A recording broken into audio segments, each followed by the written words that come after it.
Just like I critiqued the Gear 5 episode for One Piece. You know what I mean? It's like I love One Piece. I am I am a supporter of One Piece. I love that it's still going. I love that it has such a huge fan base.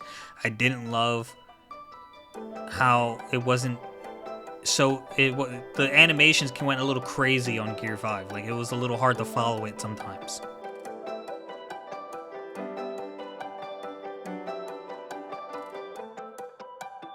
Ladies and gentlemen, welcome back to Irbal Sinergy, the shop. I'm your host Sinji. With me as always, Irbal. What's up, peoples? What's going on? Nothing too much. Oh, you got a flavor this week? I do. And it's straight out of Boruto. Oh, straight out of Boruto. Yeah. Yeah, we'll get into it later. But yeah, Raid of Seven Spellblades was interesting too. Yeah, they they made it seem like they're gonna have a whole second season. So I hope to have a second season. But who knows?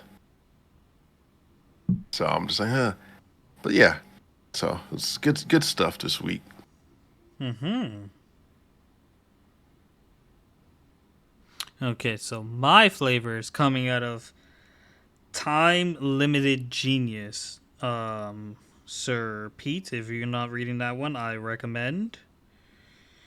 It's just to recap what it's about. It's this gamer with cancer of 2 years, terminal cancer, created a character. I guess it's an RPG, and each character gets a genius trait, but it won't stop you from applying two genius traits. Instead, what it'll do is it'll give you some penalties traits if you apply two genius traits. So he played around with it and made a genius swordsman and like someone who's sensitive to mana. But the penalty was his time is limited, and ironically, it was just like, well, so is mine. Let me just make this guy. So he got sucked into the world, and it's currently got 29 chapters or episodes or whatever you want to call the weekly releases available. And in the last one, where because this is a game, so he knows like a lot of the characters and whatnot, and who's good, who's bad, blah blah blah. In the last one, he got this group of people who were plotting against him and his family, and when he started killing them all, and the one dude was like, "You can't kill me. People already escaped, and blah blah blah. You'll be a murderer." And he said, murderer. The proper term you're looking for is assassination. And the guy was confused. It was like, when you kill and there's no one around to see it, it's not a murder. It's an assassination. There's not going to be anyone to witness this. And then they just dust him off. I'm like, damn, my man cold with it. Dang. It's real cold. How cold? Real cold. Ice cold. That's the only acceptable answer. Oh, All right, all right, all right, all right, all right. blizzard cold? Was blizzard cold an acceptable answer? No, it's not. It's ice Freezing cold. cold? No. No, you're just doing too much now. There's no variation of ice that we accept other than ice. Ice cold. I understand. Yeah. Shall we get into some villain? Yeah, whatever you want to pop it off with, dogs. Yo, villain. Episode 22, Lone Wolf. So we started off the episode recapping the Bjorn versus Askeladd fight and how he died and said like he wanted to be his friend, and Askeladd said, "You were my only friend." So then Askeladd turned and faced Thorfinn, and Thorfinn had his all pissed off face as usual. And he was really throwing Thorfinn off because he was being all serious looking and wasn't like teasing Thorfinn. Thorkill and Canute were talking about the fight, and Thorkill wanted to place a bet, but Canute wasn't taking up on the bet. He just was curious to know what Thorkill who Thorkill thought would win, and Thorkill said Askeladd, and Canoe actually, I don't think it was intentional, but he teased Thorkill a little bit. Said, if Thorfinn beats you, and Askeladd's above that, and Thorkill kind of like flipped out a little bit. It's like, are you saying I'm the third best? No, that's not true. It's not always the strongest who wins, and blah blah blah. So that was that. Um, at that point, Thorfinn still hasn't made a move, and Askeladd like called him out on it. It's like he even gave him a handicap. He just tossed the sword near Thorfinn and said, "Here, come attack me now," and smiled and raised up his hands, which set Thorfinn off and like made him rage and attacked. And it started with a lunge where Askeladd blocked and had his hands covered, and Thorfinn tried to knee him in the gut. And I think Askeladd either like minimized damage or wasn't effective against him, but he ended up headbutting Thorfinn and knocking him back. From that point on, it was just Thorfinn getting his ass handed to him thoroughly. Askeladd beat the shit out of him, unfortunately. Mm-hmm. But when you listen to Askeladd later, it was kind of deserved. He wasn't wrong about what he said. Thorkill said the fight was unfair. It seems they fight a lot, and Askeladd clearly knows Thorfinn's movements very well.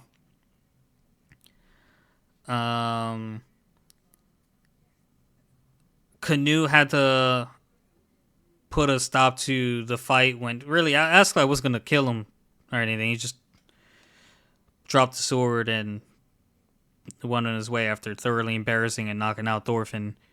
Canute woke up Thorfinn, who, once he realized what was going on, ready to stand, and that's when Canute broke the news to him that he already lost. And Canute says, heal up and try again another time. Askeladd says, he's never going to win. It's not because of the wounds, it's because he's an idiot and acts like an idiot. And that's when Askeladd starts like lecturing Thorfinn and like asked him, do you want me to tell you how to kill someone you hate? So then we get some Askeladd backstory, and this is one of the first scenes I saw about Vinland Saga coming up.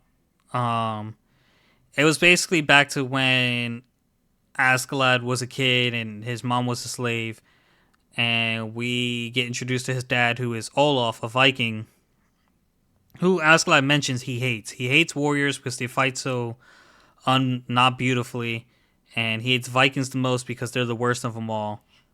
And he mentions how a Norse Viking was the first warrior, was the first person he ever killed, and it also happened to be his father.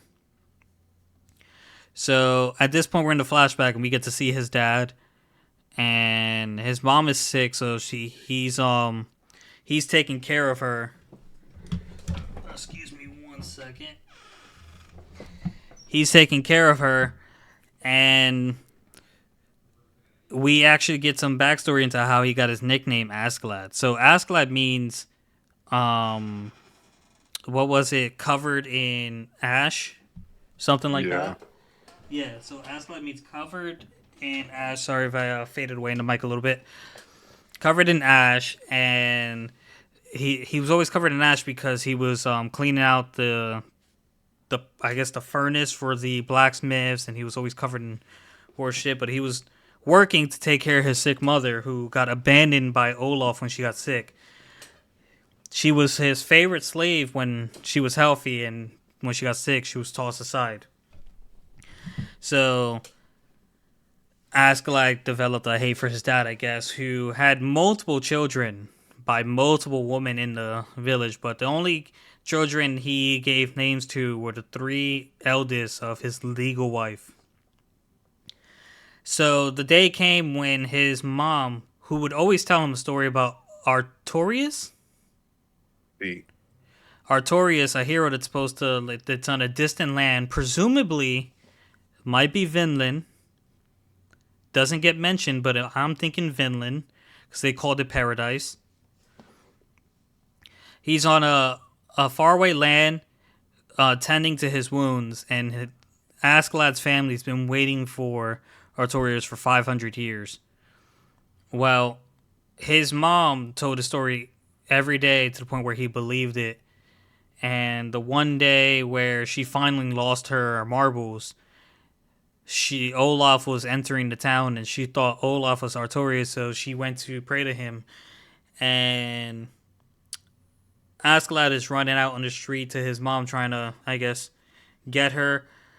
Um, Olaf reaches for his sword, and without thinking, Askeladd grabs a sword, and without any prior knowledge on how to use one, he was actually holding his own pretty well. But experience got the win there, and Olaf disarmed him. But he ended the battle was, "Is that your mom? Are you one of my kids?" Askeladd says yes, and he walks away. And from now on, you can stay in the hall. You have potential. So from then on, Askeladd spent the next 2 years getting close to the family, being the perfect kid, to eventually catch Olaf in his most vulnerable position, in bed with a woman, and he killed both of them. I wouldn't say most vulnerable position in bed with a woman. I'd say he was sleeping, call him slackins. Tomato, tomato. Yeah, because say he's in bed with a woman implies that he got him like inflicta on grante or I can't remember the exact saying, but yeah, I was like, no, gives it a little different connotation when you say it like that. Ah. Yeah, but Um, continue. I shall. So after the flashback, Askeladd was telling Thorfinn, "You're a very capable fighter, but when you let your temper get to you, you're easily readable. I can easily tell that you're aiming for my throat, and like you're you're still a child. All I have to do is promise to play around and duel you, and you do whatever I say. You'd even go so far as to fight Thorkel." And he said, I guess I also have your father to thank for that. So, like, for a split second, he kind of broke Thorfinn's spirit, um, and he lost the fight in his eyes for a little bit. Canute asked Askeladd, like, why'd you choose me if all that's true? And Askeladd simply told him, "Didn't you listen to my story? I chose to follow you because you seem like you're the best suited for king." So that ended that, and the episode ended with Thorfinn screaming into, or not screaming, but like he just seemed really frustrated and kind of lost, and he was reflecting on the road he's taken. Um, so maybe we see some growth for Thorfinn. Maybe he lets go some of that anger for the sake of accomplishing his goal. I don't know. Maybe. Anything worth mentioning that I missed? Yeah, I would like to mention that Askeladd had set up his own brother to take the fall. He took the sword, and I was like, man, that's cold blooded to do to your own brother. And they end up hanging him instead of Askeladd because they had no idea. So yeah, but yeah, that was about it. You did a better job recapping what there was. So yeah, great job. Thank Bravo, you. sir. Bravo.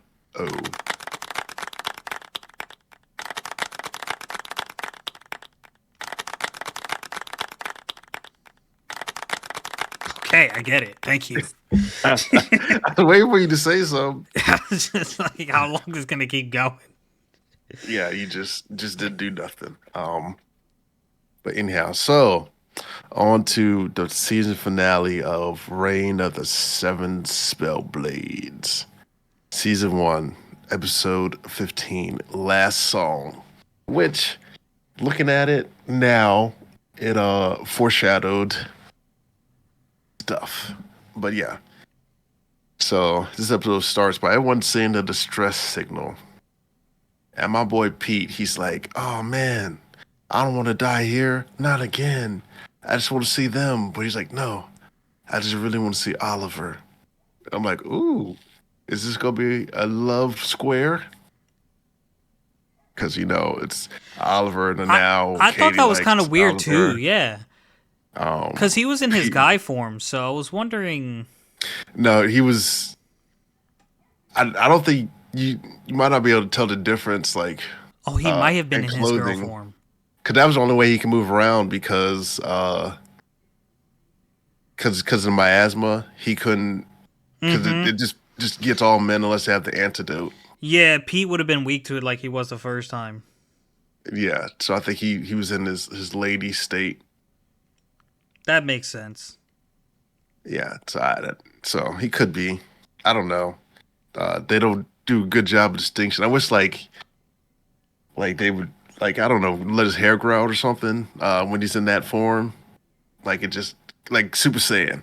Like I'm in my form. So, but yeah. Anyhow, so then they eventually show up. They rescue Pete. He's like, "Oh, Pete, yeah, you're here." And then Salvatore shows up, and they start talking. Uh, and so basically Milligan's like, "Yeah, why don't you just let us go? You don't have to do this. Like, we could just, get out of here." And she's like, "Oh, nope, I got to do it." So then she starts doing an Enchantress song, and Milligan's like, "Hey, don't let her get that off. Can't let her get that one off." But she does, and the Chimeras like stopped them from doing it, and it's called a Grand Aria. Essentially, it's like a domain expansion, and you can't really activate it unless you become a master of a particular magical skill, which she mastered.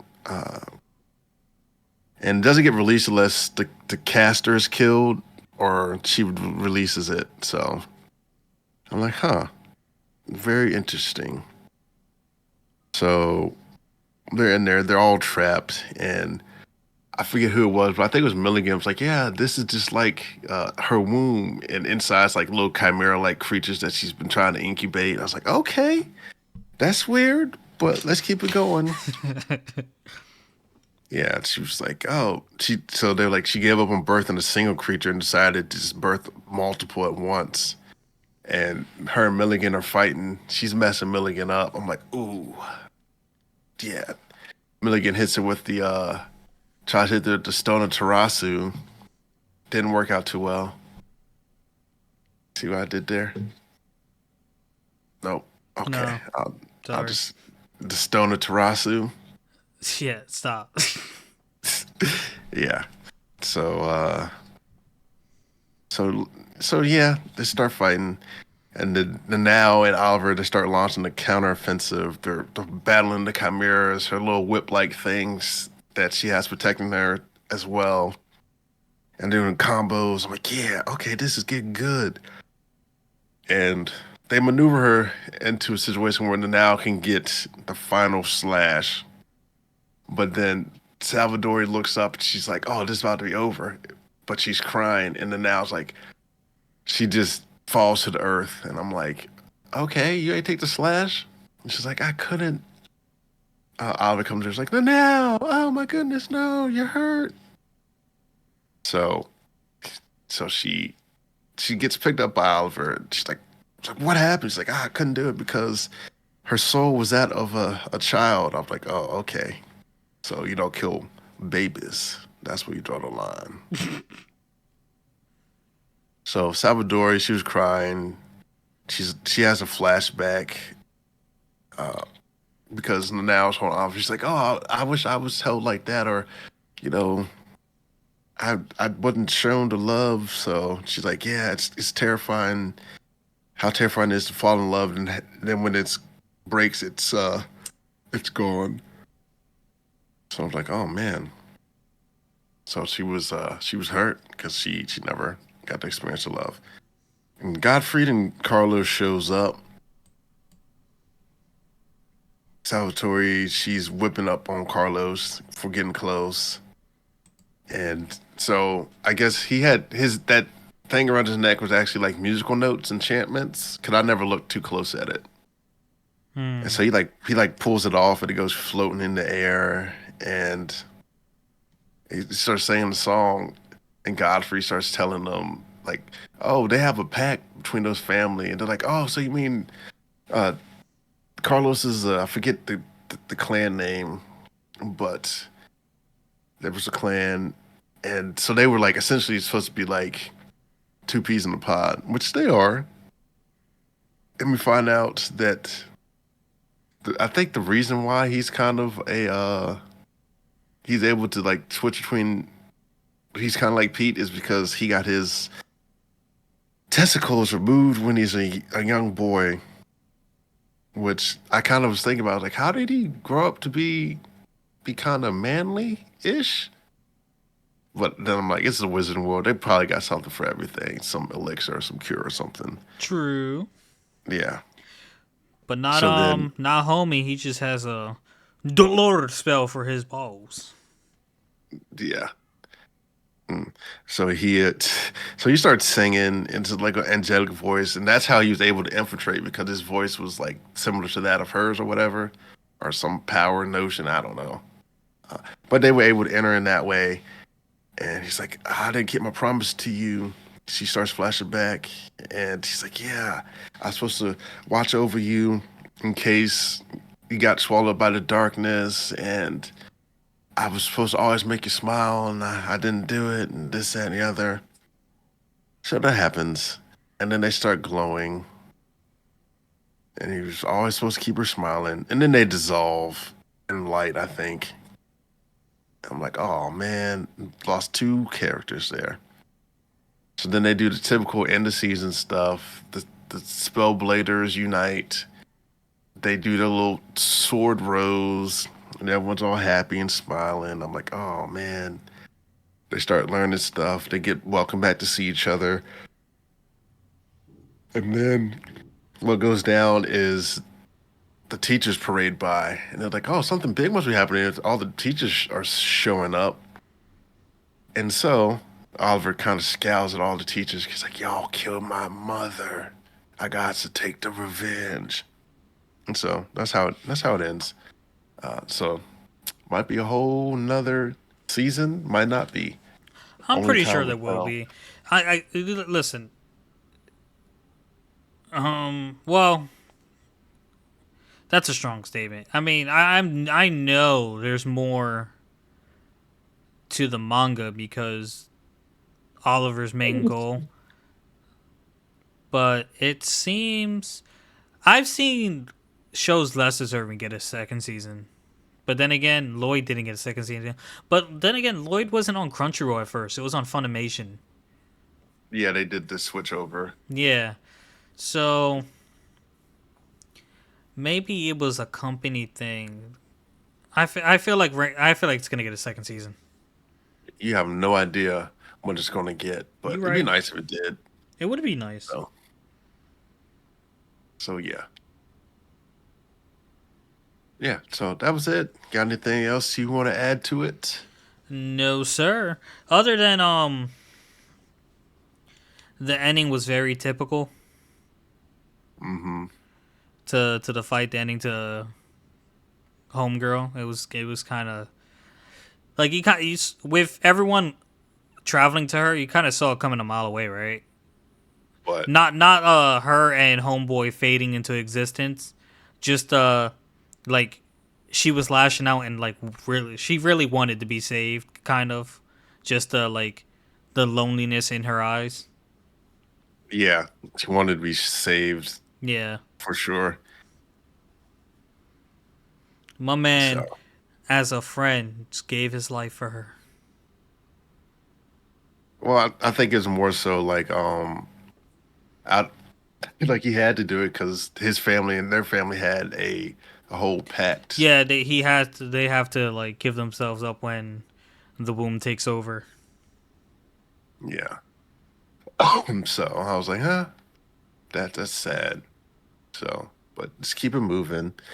He's dead, but there'll be some more. There So will be yeah, some more. Shall we talk hopefully. about some Solo? Yeah, go ahead, talk about Solo. Okay, so Solo, I feel like almost nah, it really wouldn't work if you talked about it either, because you also know about it. So like, I feel like I don't cover it well enough because I do know about it. And it's just like, oh, this. So I'm more so when I'm talking, I'm more so comparing what's different rather than talking about the episode itself. Like, for example, this episode, which is called, what's this episode called? Irby, did you write it down? Nope, I ain't write it down, but That's you fine. can go ahead and Episode two. talk about it. Episode two It's covers more of the. if I had one more chance. Is that what it's called? Yes. I thought you were singing R&B for a second. No.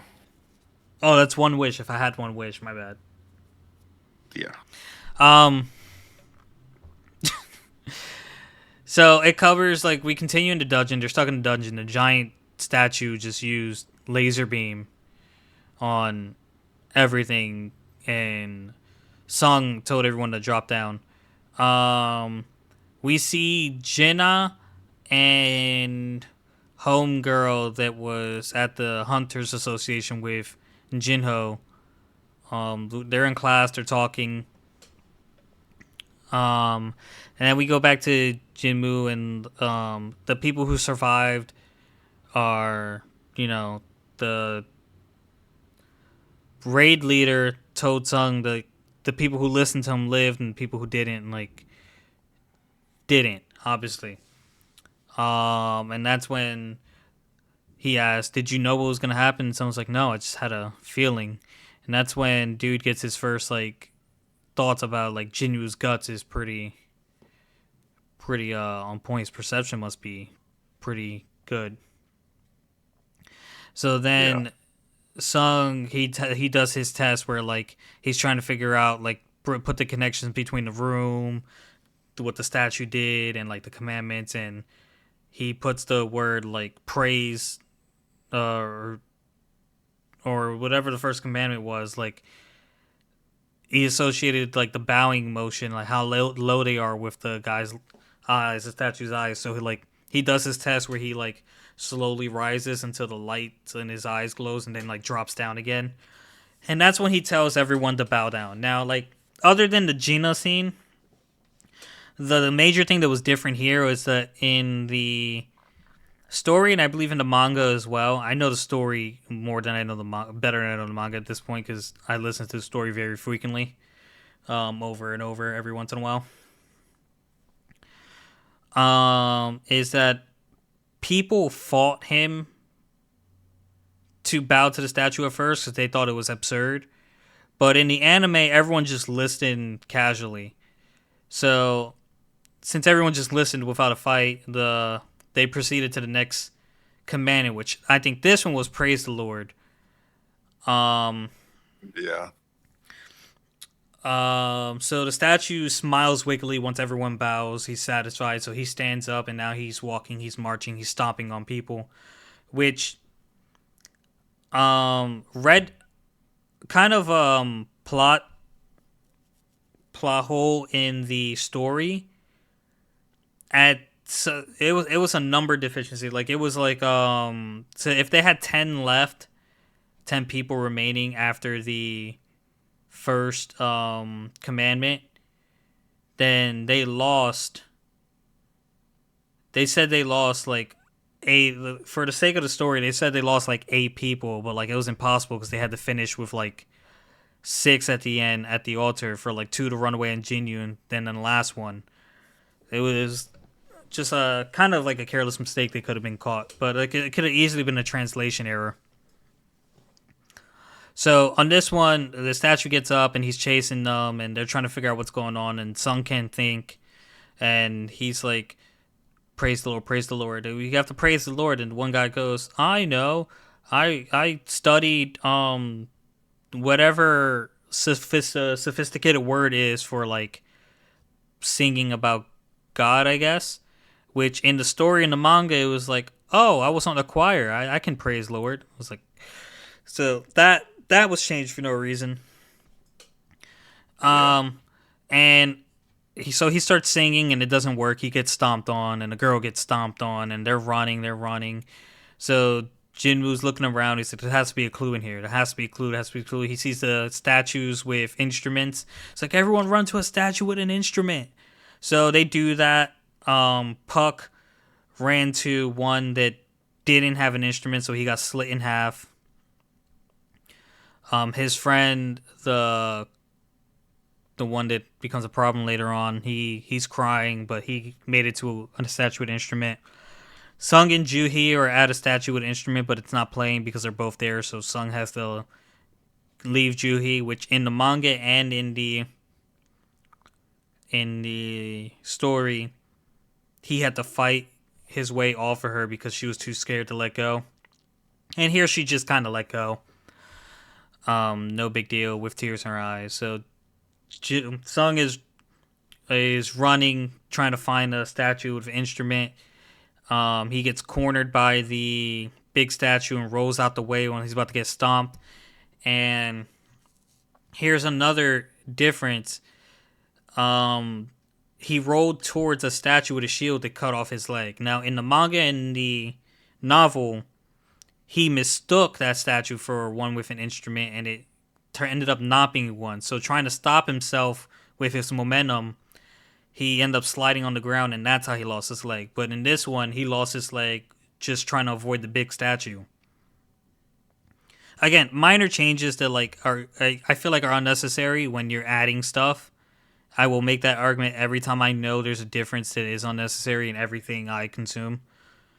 Um, so Sung, he starts crawling away. I don't think he actually knows where he's crawling. He's just crawling away from the big statue and happens to get in front of one that sings. And then the third commandment triggers the third test, and an altar appears. So the dude, I think his name is, I don't know his name. The orange haired dude, Kim. I think his name is Kim.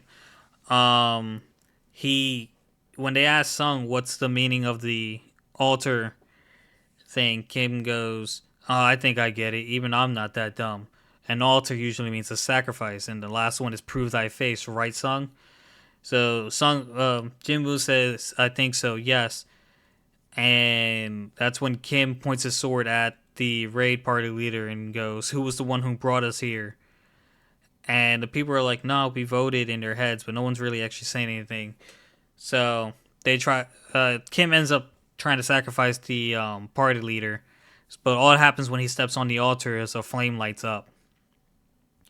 So then Sun asks to be carried there. He says it would be safe. To the two extras who we never learn their names and never see them again, they help him up, and three more flames come on. He asks Juhee and Kim to join the altar, and all six flames come up. Then the doors fly open to leave, and blue flames surround the area. The statues start to move, but Sung realizes that the ones he looks at don't move. So he tells everyone, "Hey, it's just like the kids' game. You just got to keep your eyes on the statues." Because he knows the blue flames going out, but the one dude that's holding him up kind of just throws him on the ground with his missing leg and runs for the door. A red flame goes out. The door closes a little, but it shocks people.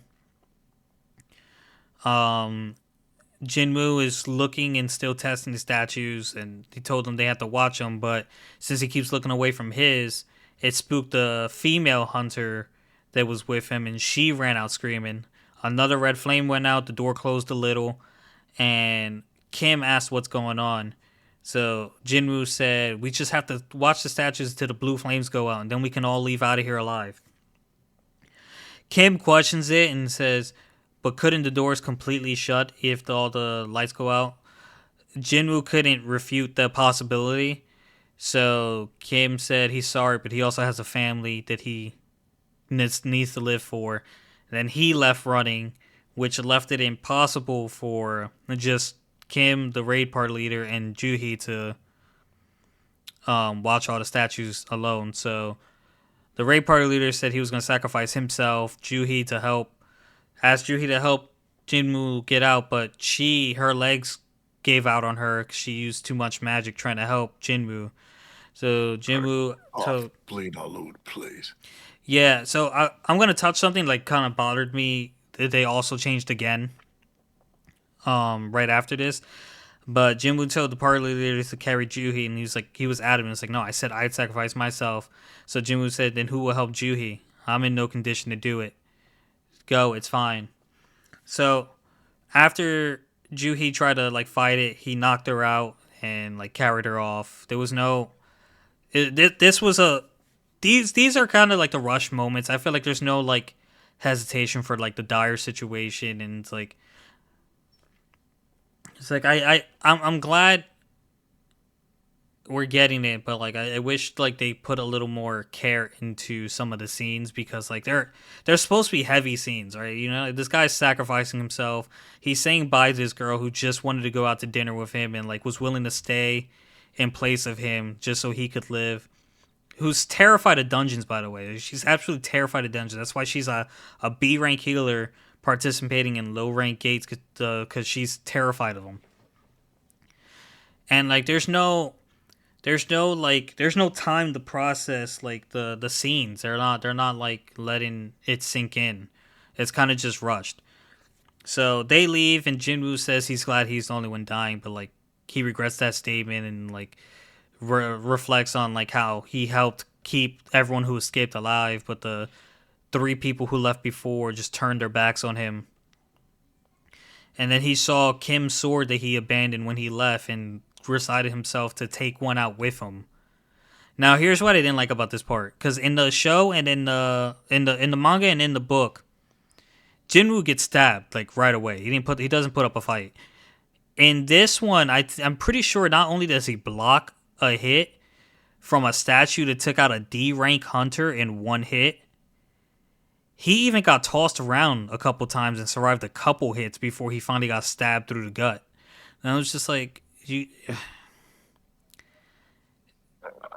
trying to, I get you're trying to make it like more entertaining, but like it's also got to make sense a little bit to me personally. To me, as a fan of I the, think they did a great job. you didn't even watch it.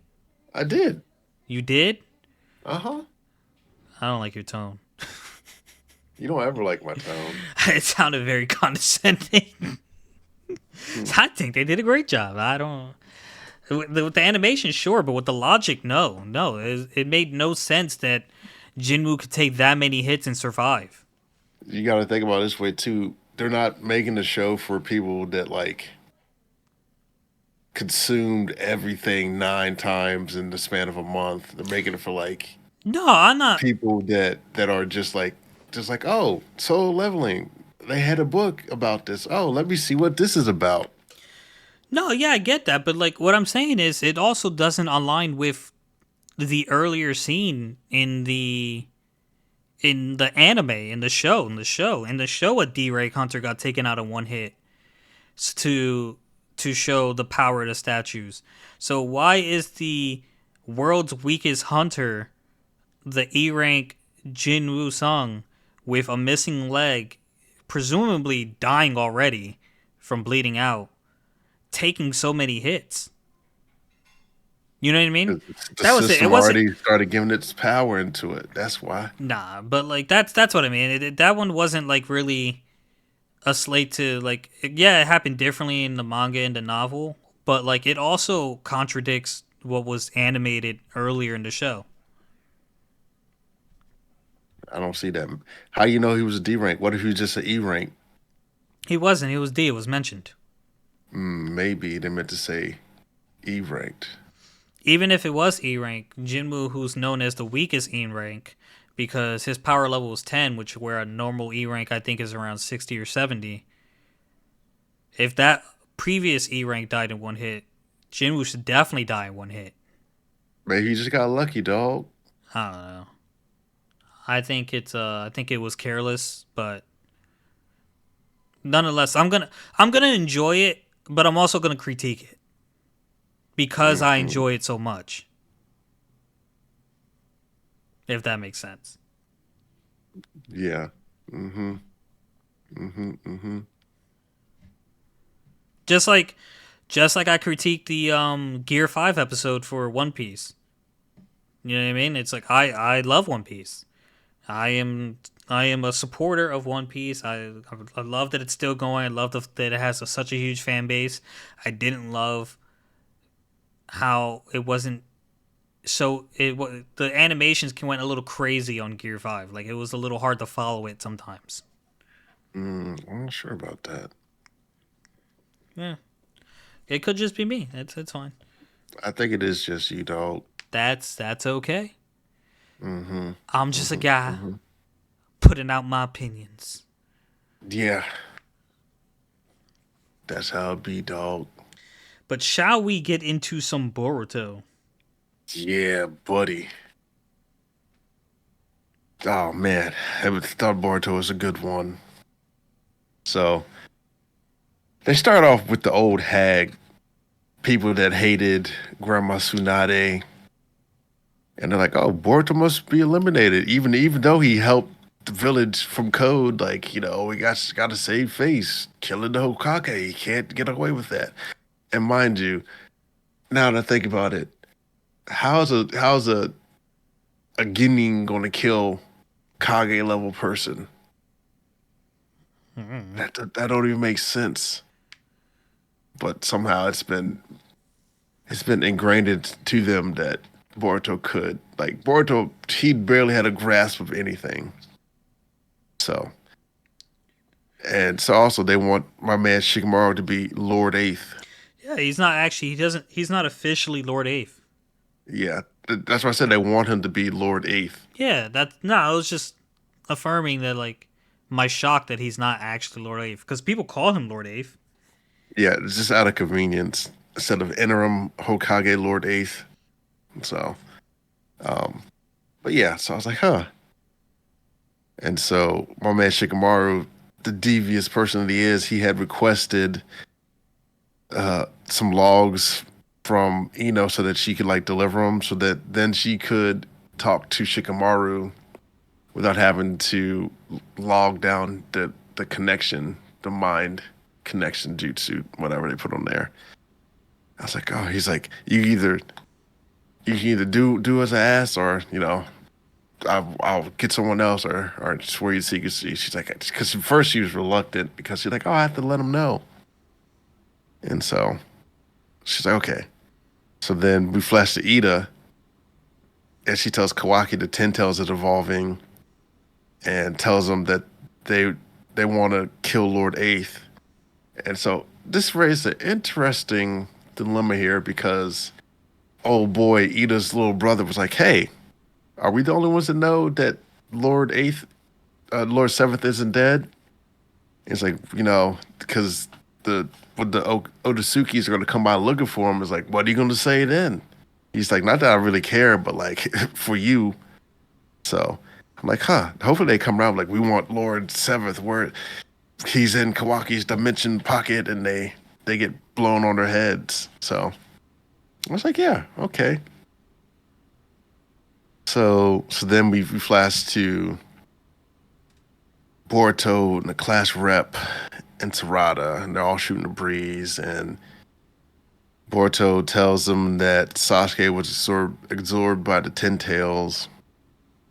And they ask him, well, why, if he got absorbed, like, why are they going at the villagers? And Boruto gives a very simple answer that they were looking for chakra, so that then they could turn it to the Ten Tails later. But they're pretty much chakra hunters, so that's why they absorb people. And then Kawaki senses Boruto. I'm like, oh man. And he's like, Boruto's here. And Mitsuki puts Kawaki to sleep, poisons him, alerts Shikamaru's like, I'm going after Boruto. And then Shikamaru gets Ino to connect him to Boruto. And he's like, hey, dude, he's like, don't change your facial expression. And so it's real secretive. And I was like, oh man, this is getting good. He's like, you got to get out of there. You're having trouble coming your way. And so Mitsuki shows up, grabs Boruto. I'm like, ooh. So like when Boruto did his little sword thing, I was like, oh, my man got the Rinnegan to space time travel, but it's flying Raijin. I was like, oh man. I was like, my man did the switch. He stole it. He did. Yeah. Otsuki guy didn't actually stab it out. He just took it out. Yeah, I was like, oh man. So I was like, oh, but that is a handy ability to have, and I ain't even mad at it because I'm like, dang, that was cold. Because I was like, oh man, I thought that was Sasuke's ability. I was like, he went back, got Sasuke's eye, but he couldn't get it anyway because that thing got stabbed out. Uh, so so Mm. yeah, so then after Shikamaru warns him, uh, he he's like he starts talking to him. He's like, you're Boruto Uzumaki, right? And Boruto's like, what? He's like, yeah, this, that, and the other. Like, I was talking to Armando, and he was saying like it doesn't make sense. Like some of his memories are fabricated because he did this, that, and the other. I was like, oh, so now Shikamaru's kind of trying to believe it.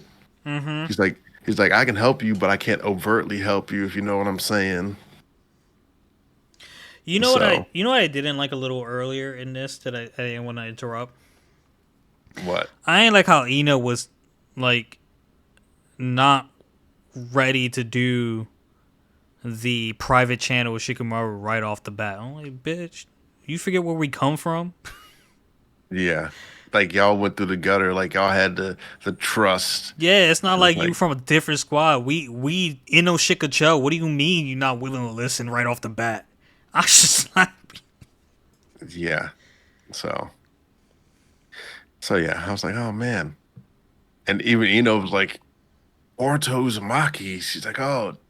And so Shikamaru was like, yeah, it makes sense because if you flip the stuff, you kind of can see that. And so, but so while Boruto fled, Mitsuki had put a snake on him,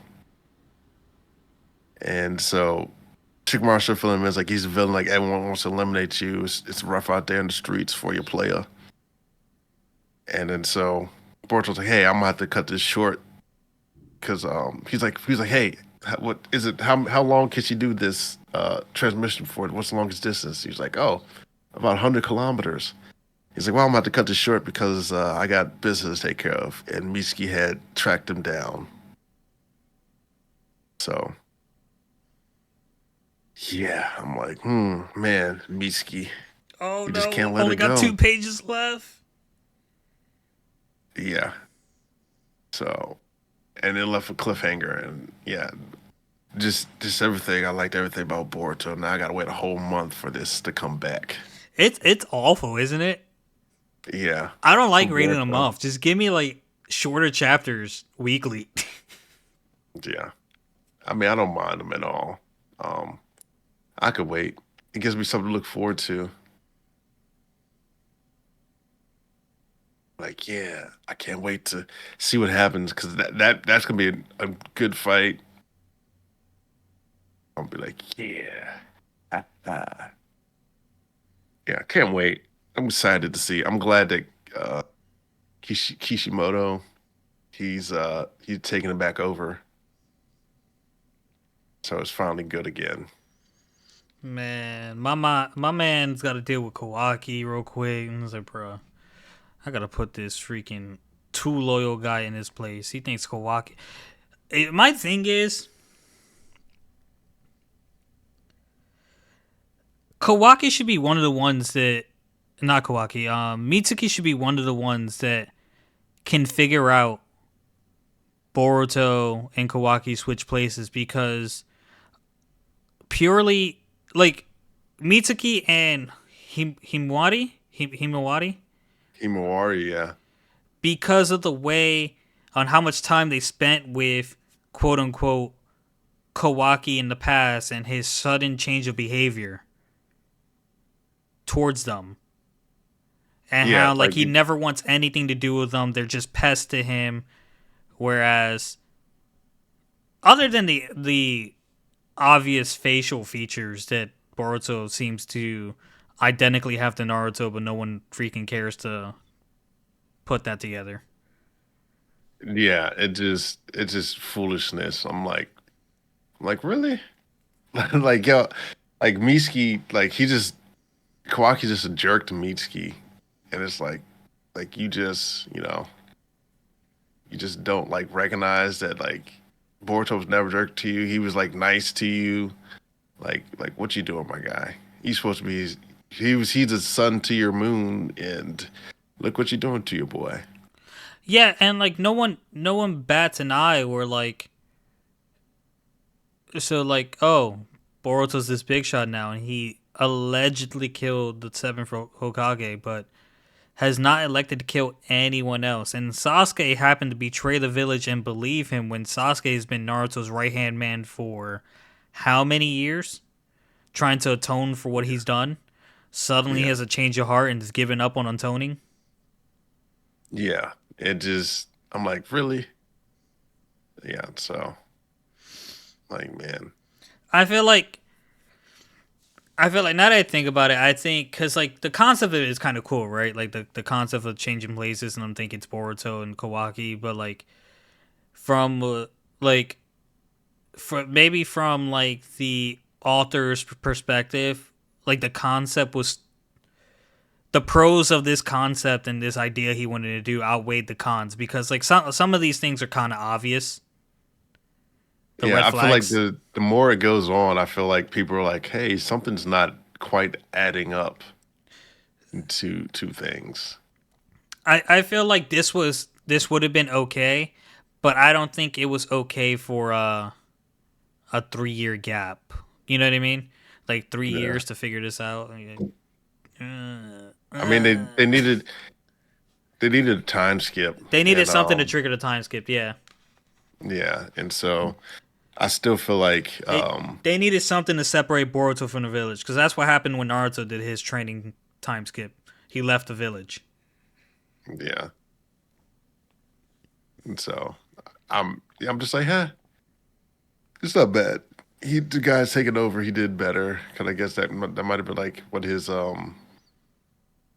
his pet peeves before or something, or he had something before. He just like, yeah, well, I will continue with that idea, but make it my own. I don't Mm-hmm. know. I'm just making up stuff. But Don't mind me. doesn't it stand the reason that if Kawaki can do something, so can Boruto? Yeah. So it's a matter. But what if, um, what if it doesn't always go to the same place? What if Kawaki can pick which place he goes to? Yeah. Huh. I don't know. Now I gotta wait a month. Yeah. I'm okay waiting a month. I waited longer for things. Oh, trust me, I have plenty to read. Do you? Yeah, I'm reading this. It's a little out of character for me, but I'm reading I don't this. care. Damn. No, I'm just kidding. What are you reading? Hold on. I got you. I got you. I didn't have it open. Um, I'm reading this webtoon called "From a Knight to a Lady," right? And it's kind of like I thought it'd be more action than it actually is. It's really just kind of like a drama, but it's about these two kingdoms, I would say, going to war, and this one lady in the Ursha kingdom who became a commander knight, which it's not old times. Women being knights is not really a thing. They're expected to dress up and look pretty and socialize and all that schmuck. She gets betrayed by like one of her closest friends, who's also a knight, and like he presents her head to the enemy kingdom to become like a duke there or count or whatever, a duke. 3 years later, the female knight that he killed gets like reborn into, or should I say, her consciousness gets awakened into a girl in the enemy kingdom, um, with a high status, and like she's weak, she's frail. It's not like I came back alive and I can do everything I did before and now I have political power. No, she's like she can't fight, so she has to learn how to be a lady. She sees the dude as a duke and she's freaking out. She like trying to find out reasons. She's supposed to marry a guy who was like the leading knight who was killing all of her men on their side of the thing, and also the king who also waged the war against them is very fond of her. So she's having problems trying to separate or like decide what should she be doing, and like I think it's hard for her to come to terms with her current situation, considering that her fiance is not actually a bad guy and she actually has developed feelings for him, but she's still trying to figure out why she was betrayed and what type of life she should be living right now. And I think I started reading it a couple of days ago, and I'm on like chapter 80 something. Yeah. I would say, yeah. Another book I thought you might like is System Reborn. Is that a webtoon or a book? It's an actual book. It's audiobook. Audiobook? Yeah. System Reborn. I don't. It's hard for me to get into a book without knowing it first, but I will most certainly give it a try. It's essentially a similar to Solo Leveling, ah but not like 8 volumes of it. And yeah, I was like, oh, it's a nice story. I was like, this it's pretty much very very much like Solo, but the only premise is like he gets reborn because he got betrayed because they saved the world, but they're supposed to do something, and then everyone else voted him out, and then that's all she wrote. So now he's on like a vendetta tour to get back at him and correct the wrong that happened. So is it? Oh no, I think I don't have the right one. This is Reborn as a Space Merchant. Okay. Yeah, System Reborn. It's I not think coming up for me for some reason. I'll have to share it to you. But I was like, oh yeah, this is just like Solo Leveling. And so yeah, I enjoyed it. I had some Audible credits, and I just got them. I was like, yeah, do something different, something new. Yeah, Yeah. when I try to do something new, it's when I first try to intake the the story that was Saga of Tanya the Evil. Mm-hmm. And like it was so like what's the words I want to say?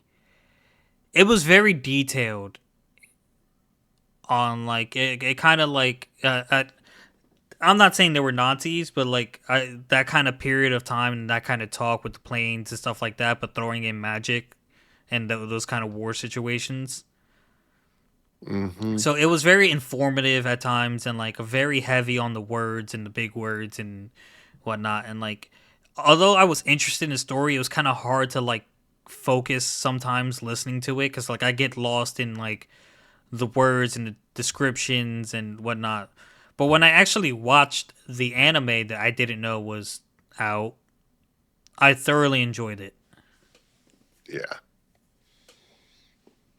Yeah, I get that. Yeah, I also finished the last volume of Solo. I was like, I could have. Some of it felt like it was like extraneous information and stuff you didn't really need. Mm-hmm. And so I was like, huh. Yeah. But anyhow, it was good. Maybe I'll talk more about it next week. But I think we can go ahead and wrap this one on up. Let's go and wrap it on up. Let guys, it marinate. Guys, that's going to do it for this episode. Thank you so much for listening. If you enjoyed, like, comment, subscribe, and we'll catch you next week. Peace. Peace.